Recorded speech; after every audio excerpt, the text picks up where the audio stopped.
Hi guys, good morning. Today we're going to go over our notes in our lesson looking at nuclear chemistry and nuclear decay.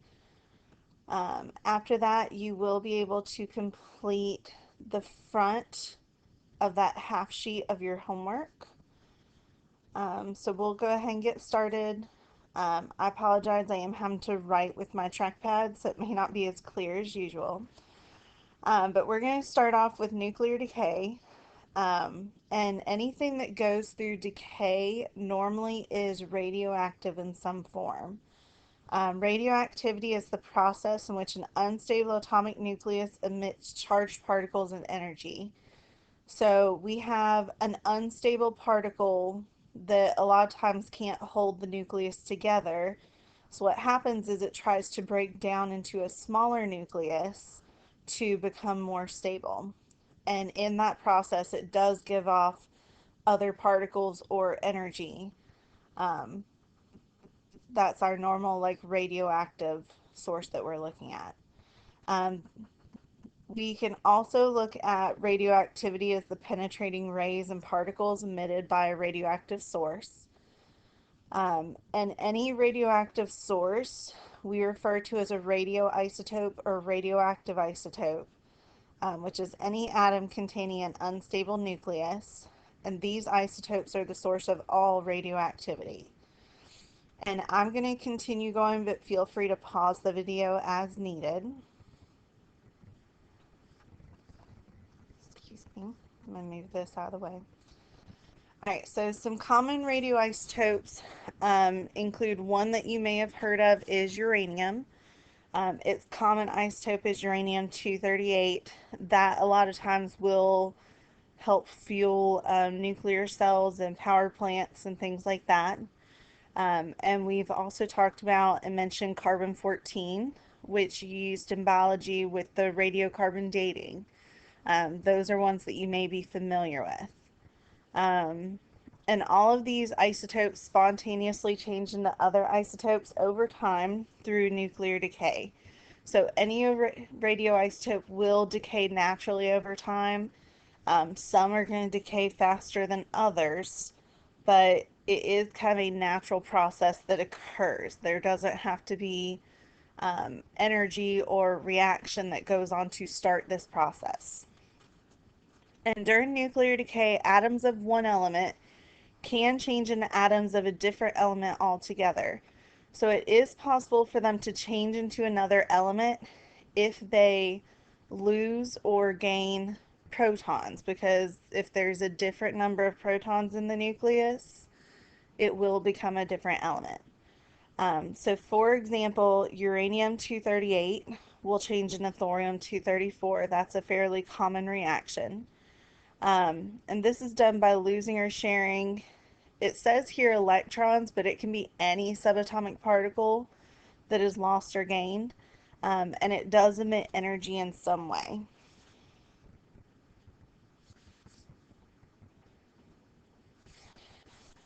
And looking at what nuclear radiation actually does. So we're actually exposed to nuclear radiation on a daily basis. This is something that is in nature around us. Um, However, it's not necessarily dangerous to us, even though we're around it all the time. This we refer to as background radiation. This is radiation that occurs naturally in the environment.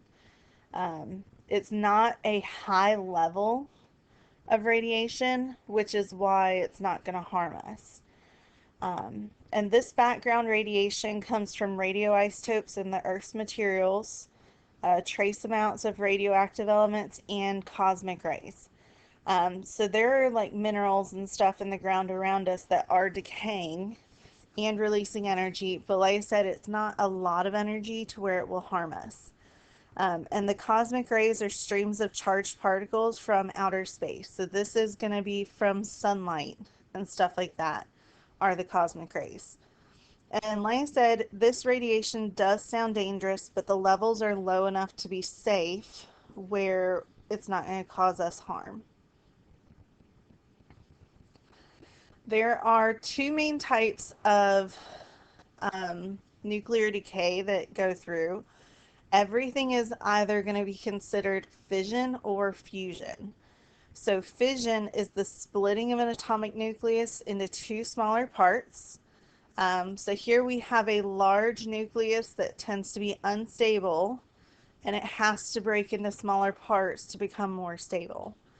In nuclear fission, tremendous amounts of energy can be produced from a very small amount of mass. Um, Fission is what is actually going on in our nuclear power plants. They can have one sample of uranium and it can break down over a long period of time, creating energy for an extended period of time. That kind of cuts down on the amount of waste that we produce and things like that. And fission does produce neutrons that can react with other atoms, creating a chain reaction. So here is just an example of, we have a neutron that collides with a nucleus, causes that to split into two smaller nuclei, and it also gives off some of these neutrons as well. Well, those neutrons collide with another nucleus and will cause it to split, giving off more neutrons, and that cycle will continue. So this is going to be a continuous reaction. It's not that all the uranium breaks down at the same time. It's going to be kind of particle by particle. But that is going to be able to produce energy for an extended period of time. On the flip side, any type of decay that is not considered fission is going to be considered fusion.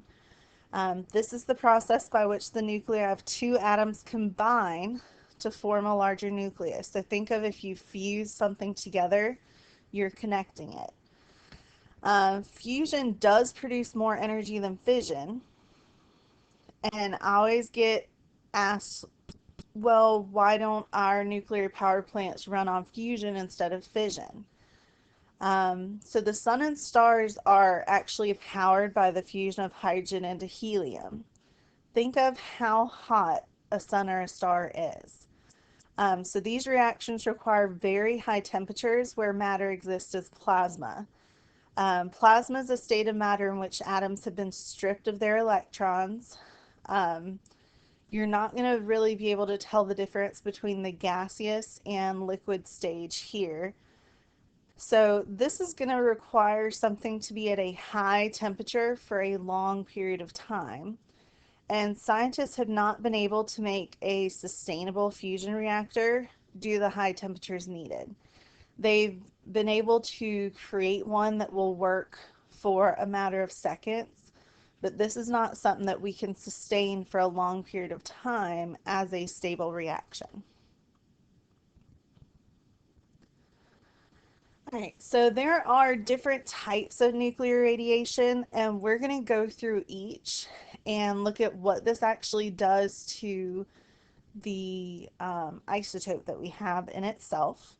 So remember, nuclear radiation is charged particles and energy. They're emitted from the nuclei of radioisotopes. So we're going to look at the different types of particles that can be given off from an isotope. And the common types of nuclear radiation that we're going to go through are alpha radiation, which is dealing with alpha particles, beta radiation, dealing with beta particles, and gamma radiation, which deals with gamma rays. There are other particles that will come into play, and I'll go through a couple of them, but these are the main ones that we're going to deal with.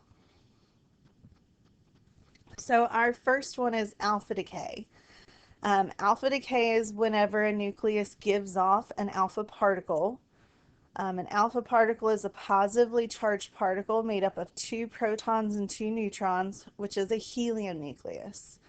So the symbol for an alpha particle in that isotopic form, the AZX form, is 42He. You might also see alpha represented by the Greek letter, which is a lowercase alpha. Kind of looks like a curly A, or sometimes, depending on the print, may look more like a fish almost. And I apologize, I am having to write with my trackpad. It's not the prettiest. And we are going to be representing these as nuclear reactions, which are kind of like chemical reactions. Um, where in chemical reactions, whatever matter we start with, whatever we have at the beginning of a reaction, we have to have that exact same amount at the end of the reaction, even if it's rearranged itself. So whenever we write a reaction, so here my example is we have the alpha decay of uranium-238. We're always going to represent these in that AZX form. So we're going to go ahead and change our uranium-238 to that AZX form. So the 238 goes on top.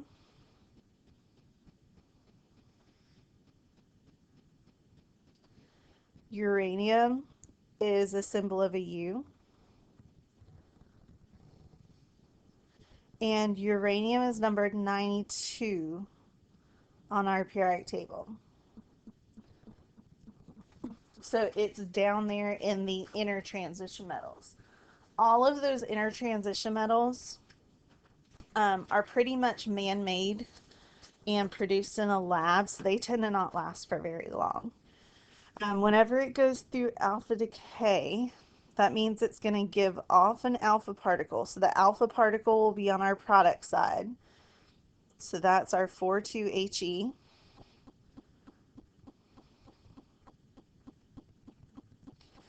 And then we want to see what's the new particle that's going to be created. What's that new nucleus that we end up with? So we're solving for this unknown portion.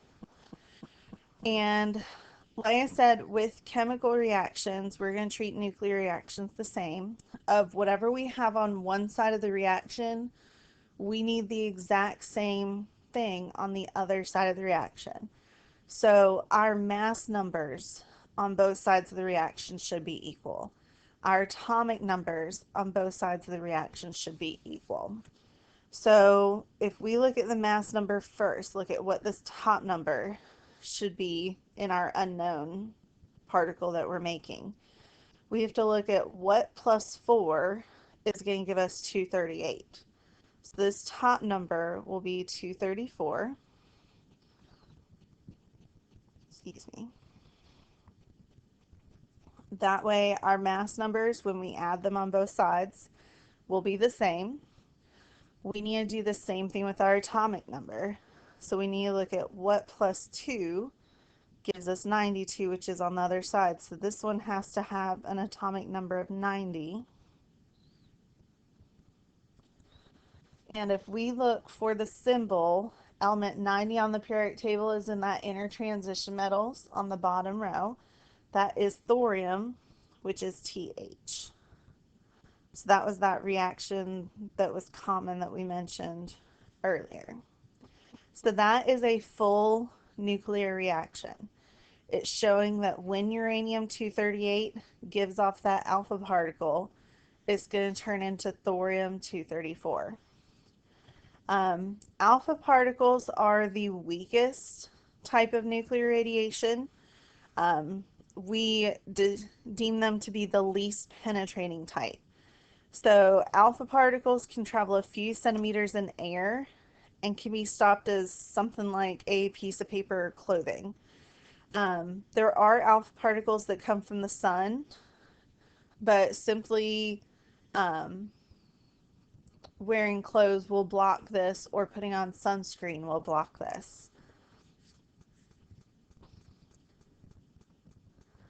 All right, our next type of radiation we're going to look at is beta decay. During beta decay, it's going to emit a beta particle, which is an electron emitted by an unstable nucleus.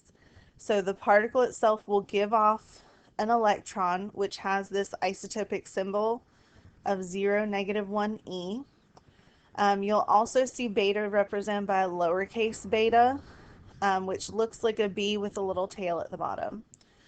So a beta particle has an atomic number of -1 and a mass number of 0, because if you remember me saying electrons are so small, they really don't have any mass.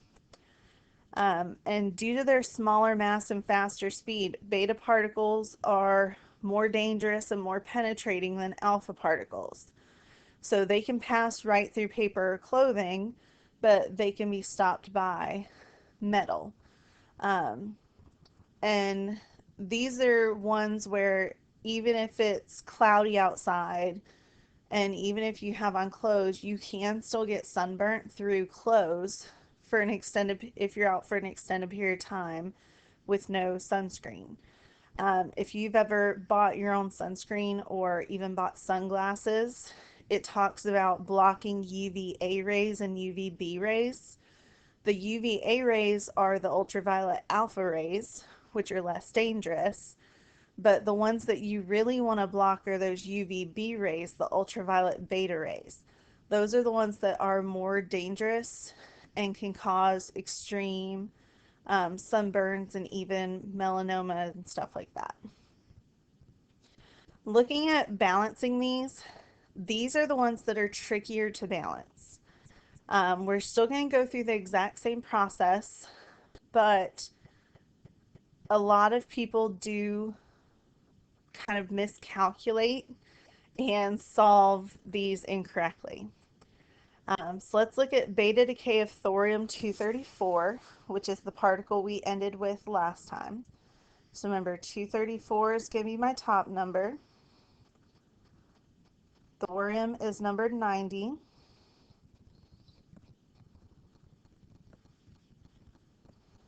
I apologize, my writing with my trackpad is not nice. And it goes through beta decay, so that means it's giving off that beta particle, which is the 0, -1e. And we're trying to figure out what new particle this changes into. So same thing, we want to make sure that what we have on both sides of the reaction are equal. So for our mass number, we look at what plus 0 gives us 234. So this number is still going to be 234. So our mass number did not change here. And then we want to do the same process with our atomic number. This is where people tend to mess up with beta. We need to look at what plus -1 gives us 90. So this would be 91.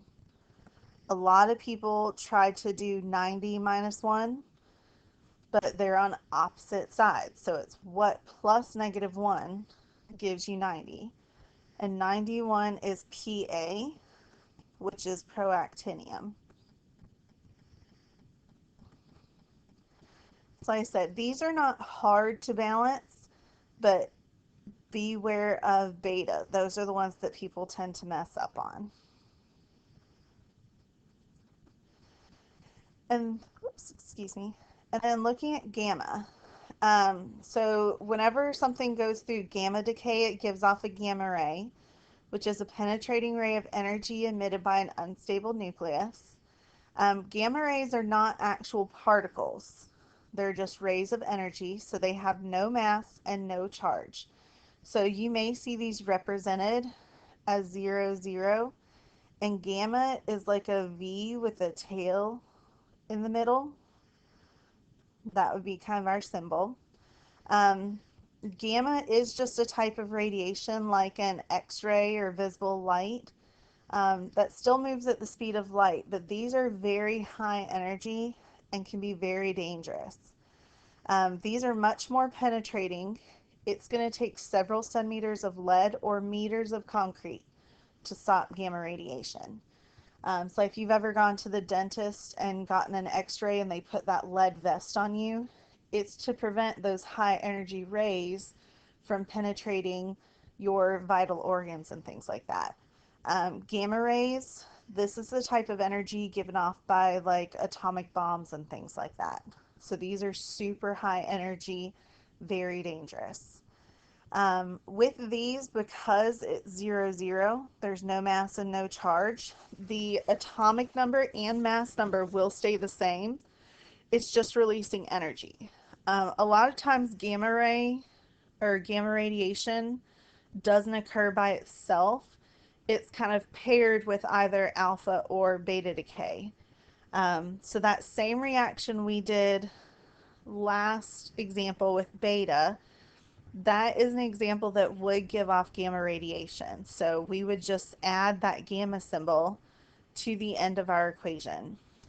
Other particles you might come across, you might also see a neutron, and I'm just going to abbreviate that since I'm working with the trackpad.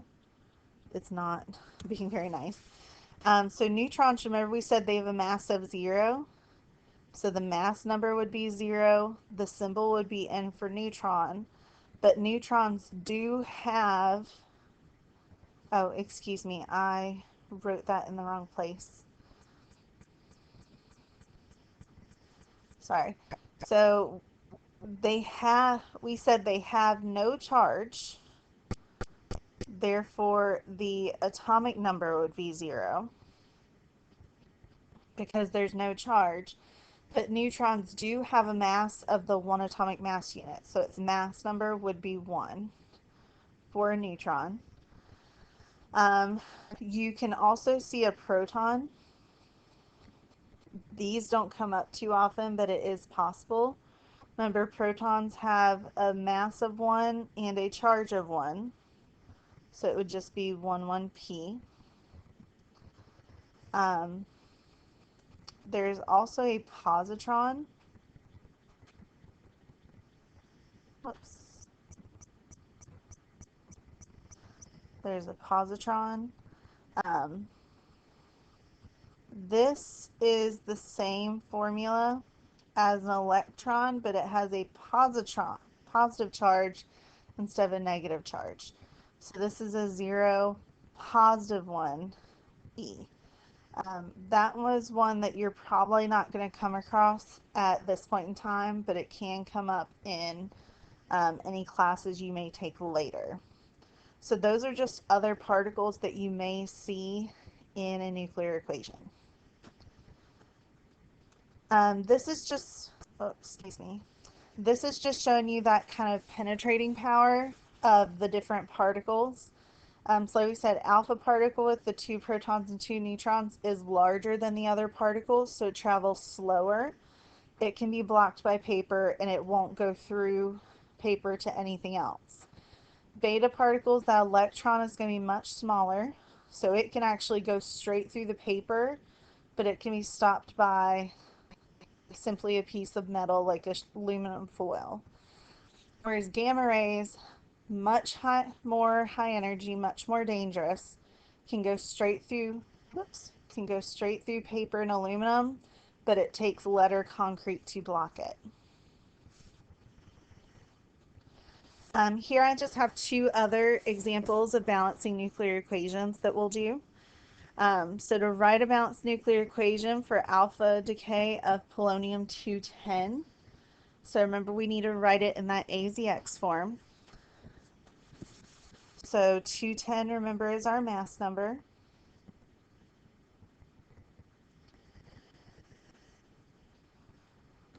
Polonium is, sorry, I'm trying to find it.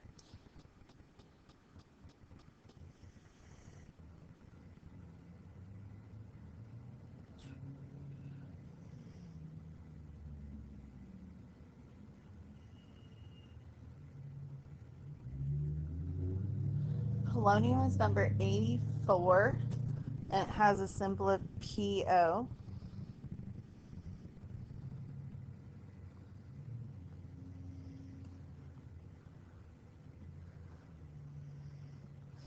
And it says that goes through alpha decay, so remember that's going to give off an alpha particle, the 42He.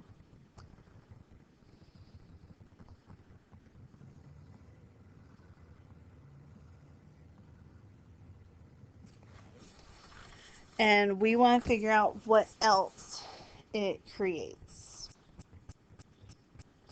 So our mass number up top, we look at what plus 4 gives us 210. So this would have to be 206. Looking at our bottom number, our atomic number, what plus 2 gives us 84, so that would be 82. And number 82 on your periodic table is lead, which is Pb. All right. Last one down here, we have write a balanced nuclear equation for the beta decay of carbon-14. So written in that AZX form. Mass number is 14.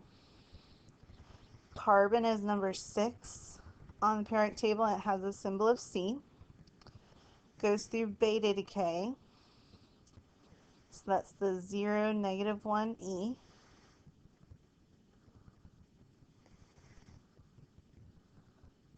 And we're looking at what else it creates. So remember, with this, our mass number doesn't change because it's 14 plus 0 equals 14. And then our atomic number, we're looking at what plus -1 equals 6. So this would have to be 7, which is nitrogen N.